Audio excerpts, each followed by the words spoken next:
Mwenye heri Isidore Bakanja alizaliwa Jamhuri ya Kidemokrasia ya Kongo.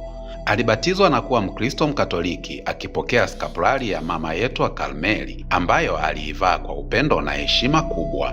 Alikuwa kijana mnyenyekevu, mwenye bidii kazini na mwenye moyo wa upendo kwa wote. Wakati alipokuwa akifanya kazi kwa mabwana wa Belgiji, baadhi yao walimchukia kwa sababu ya imani na upendo wake wa kutangaza Injili kwa wenzake. Alionywa aache kuzungumzia imani yake na kuondoa skapulari yake, lakini alikataa. Alipigwa na kuteswa vikali kwa muda mrefu. Akiwa anaumwa sana kutokana na majeraha, aliwasamehe watesi wake akisema, "Naomba Mungu asiwahesabie kosa hili."